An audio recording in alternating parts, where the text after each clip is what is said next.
digambarkan sebagai pria perkasa, bertubuh kekar, kuat, dan memiliki otot-otot besar yang melingkupi tubuhnya. Bahkan, Gatot Kaca juga bisa terbang melintasi angkasa karena kesaktian dan pusaka sakti yang dimilikinya. Tokoh Gatot Kaca berasal dari kitab Mahabharata India, namun di Jawa mengalami penyesuaian agar lebih mudah diterima.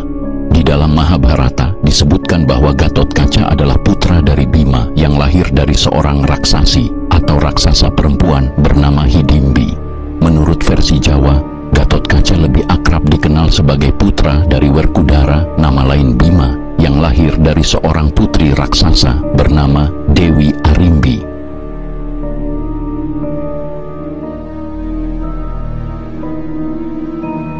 Dewi Arimbi bukan sekedar raksasa hutan biasa, melainkan raksasa ningrat karena merupakan seorang putri dari Prabu Tremboko dari Keraton Pringgadani, negeri bangsa raksasa.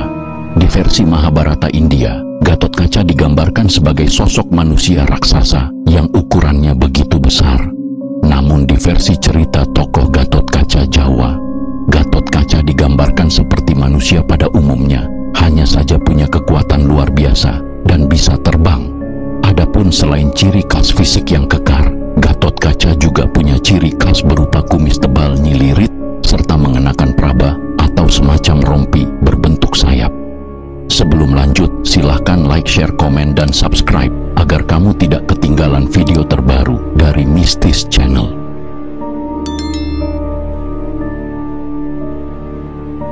Cerita tokoh Gatot Kaca pada masa kecil tergolong unik karena ada kesalahpahaman lucu yang dilakukan oleh seorang petinggi dewa. Pada saat masih bayi, Gatot Kaca bernama Jabang Tetuka. Anehnya, hingga usia 1 tahun, tapi pusar jabang bayi Tetuka belum juga lepas. Bukan karena tidak mau lepas, namun memang tidak bisa dilepas.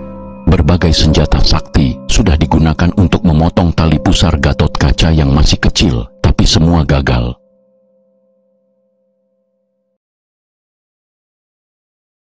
Werkudara sampai dibuat pusing oleh keanehan tersebut. Untung Werkudara punya saudara yang bisa diandalkan, yakni Arjuna.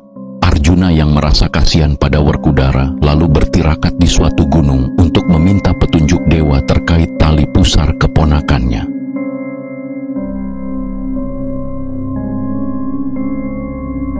Batara Narada yang tahu kesusahan Arjuna lalu turun ke bumi guna memberikan senjata Kontawijaya. Celakanya, saat itu Karna juga sedang bertirakat. Batara Narada salah mengira kalau Karna adalah Arjuna karena wajah mereka memang mirip, sehingga malah memberikan Kontawijaya pada Karna. Sesudah memberikan senjata tersebut, Batara Narada baru sadar, lalu segera memberitahu Arjuna bahwa dia salah memberikan senjata Kontawijaya pada Karna.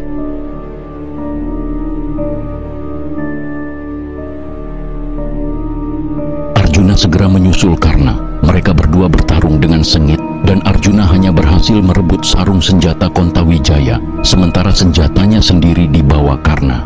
Untungnya sarung senjata Kontawijaya tersebut sudah cukup untuk memutus tali pusar jabang bayi Tetuka. Anehnya, sarung senjata Kontawijaya ikut menghilang setelah digunakan memotong tali pusar jabang bayi Tetuka. Prabu Kresna yang menyaksikan kejadian itu lalu berkata bahwa sarung senjata Kontawijaya telah bersatu di dalam jabang Tetuka. Kelak jabang Tetuka hanya akan mati oleh pemilik senjata Kontawijaya.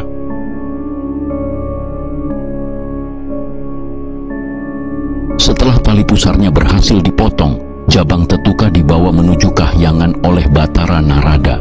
Kebetulan, saat itu Kahyangan sedang diserang habis-habisan oleh Patih Sekipu dari kerajaan Trebala Suket. Tindakan Patih Sekipu tersebut karena atas perintah Raja Kerajaan Trebala Suket bernama Kalapracona dalam rangka melamar seorang bidadari bernama Supraba. Karena para dewa enggan menyerahkan Supraba, maka mengamuklah Patih Sekipu beserta pasukannya dan memporak-porandakan Kahyangan.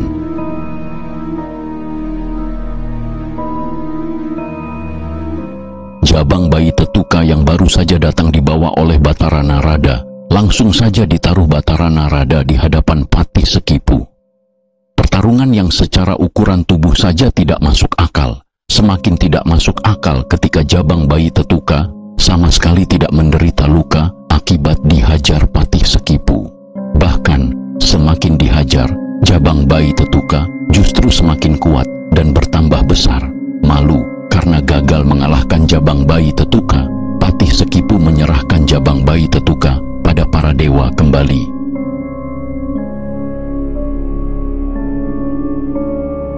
Diceburkan dalam kawah Chandra di muka, para dewa bertekad untuk membesarkan jabang bayi Tetuka agar kelak dapat menjadi salah satu jagoan kahyangan. Harapannya, apabila ada ancaman datang, jabang Tetuka yang akan membereskan ancaman tersebut. Lalu dilemparlah jabang bayi Tetuka ke kawah Chandra di muka, sebuah kawah gunung jamur dipa yang menyala apinya.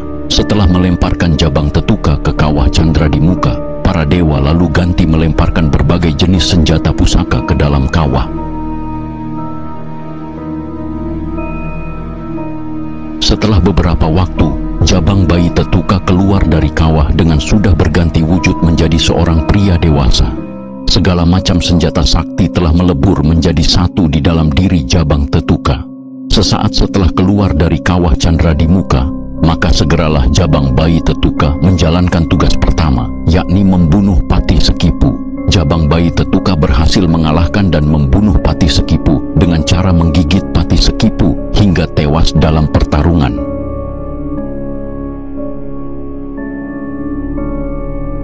Karena sudah beberapa lama, Prabu Kresna dan para Pandawa menjemput jabang bayi Tetuka yang ada di kahyangan. Prabu Kresna yang melihat taring jabang Tetuka segera menarik tubuh jabang bayi Tetuka, lalu mematahkan taring tersebut dan memerintahkan jabang bayi Tetuka agar tidak menggunakan sifat-sifat raksasa.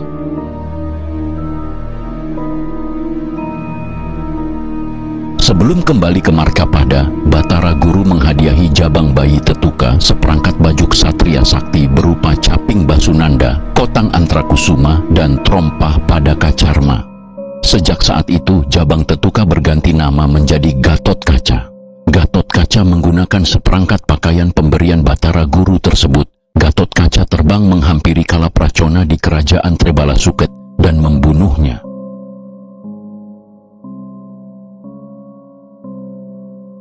Kisah kawinnya Gatot Kaca. Cerita tokoh Gatot Kaca dalam pewayangan Jawa berlanjut ke kisah perkawinannya.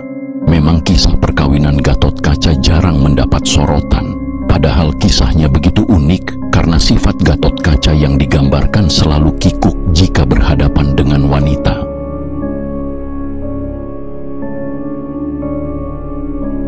Menurut cerita, Gatot Kaca dikenal sebagai ksatria yang tidak pernah bersolek, pakaiannya bersahaja dan jauh dari wanita. Namun perangai Gatot Kaca tersebut seketika berubah setelah melihat putri pamannya, Arjuna, yang bernama Dewi Pregiwa waktu diiring Raden Angkawijaya.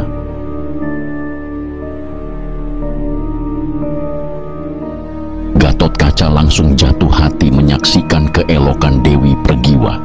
Segera Gatot Kaca mengabarkan rasa hatinya pada ibunya, Dewi Arimba, dan dengan penuh kegembiraan bersedia menuruti permintaan Gatot Kaca untuk menikah dengan sepupunya, Dewi Pregiwa.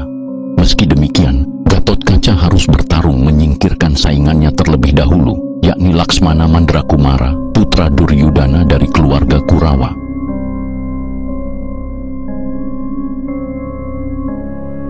Gatot Kaca bagaimanapun berhasil mengalahkan Laksmana Mandrakumara dan berhasil mempersunting Dewi Pregiwa. Dari perkawinannya, lahir seorang putra bernama Sasikirana yang kelak menjadi panglima perang Ngastina pada masa pemerintahan Parikesit, putra Abimanyu, cucu Arjuna.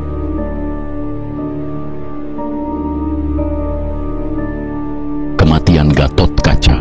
Perang di Kurusetra disebut juga dengan nama Perang Baratayuda. Kisahnya secara aktual diadaptasi dan dikembangkan dari Kakawin Baratayuda yang ditulis pada 1157 pada masa kerajaan Kadiri.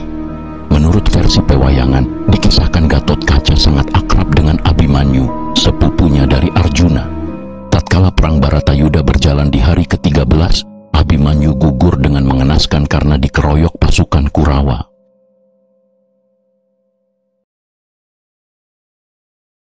Di hari ke-14, Arjuna berhasil membalas kematian Abimanyu dengan memenggal kepala Jayadrata, ipar Duryudana. Akibat hal tersebut, Duryudana memaksa Karna menyerang perkemahan Pandawa pada malam hari, padahal tahu kalau keputusan tersebut telah melanggar peraturan perang. Namun para Kurawa sudah tidak peduli dengan aturan perang yang berlaku. Maka terjadilah serangan malam hari di perkemahan Pandawa. Para Pandawa mengutus Gatotkaca untuk menghadang serangan tersebut.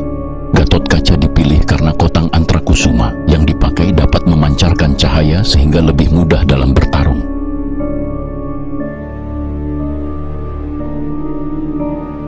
Gatotkaca berhasil mengalahkan dan menewaskan banyak sekutu Kurawa dengan kesaktiannya. Melihat Gatotkaca yang begitu mustahil untuk dikalahkan pasukan biasa, maka Karna turun tangan berhadapan melawan Gatotkaca. Tahu bahwa Karna merupakan pemilik senjata Kontawijaya yang bisa membunuhnya, maka Gatotkaca menggunakan strategi bayangan, yakni dengan memperbanyak dirinya hingga 1000 jumlahnya agar membingungkan Karna. Namun, berkat petunjuk Batara Surya, Karna tiba-tiba tahu posisi Gatotkaca yang asli. Segera kemudian Karna melepaskan senjata Kontawijaya ke arah Gatotkaca.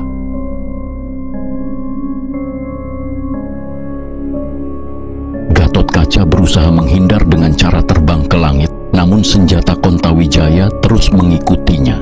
Hingga sesaat kemudian muncul arwah Kalabendana yang memegang senjata Kontawijaya dan mengarahkannya ke tubuh Gatotkaca. Gatotkaca hanya pasrah dan berpesan bahwa nanti mayatnya bisa digunakan untuk membunuh musuh. Kalabendana setuju. Seketika Kalabendana menusukkan senjata Kontawijaya ke pusar Gatotkaca. Seketika pusaka Kontawijaya melebur dengan sarungnya yang ada di dalam tubuh Gatotkaca.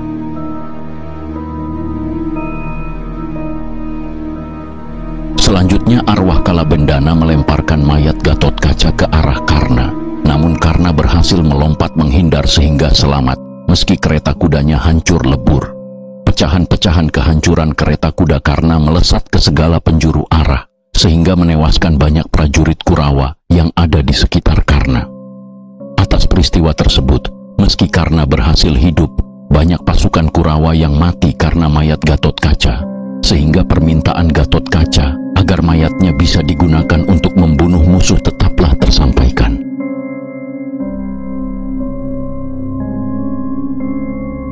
Di dalam pewayangan Jawa, cerita tokoh Gatotkaca selalu menjadi inspirasi bagi banyak lelaki agar senantiasa menjaga kebugaran dan bentuk tubuh. Tujuannya bukan untuk menggaet wanita, namun demi menjadi pribadi yang lebih baik. Demikian cerita tokoh Gatotkaca dalam pewayangan Jawa. Sobat Mistis, tulis pendapatmu di kolom komentar.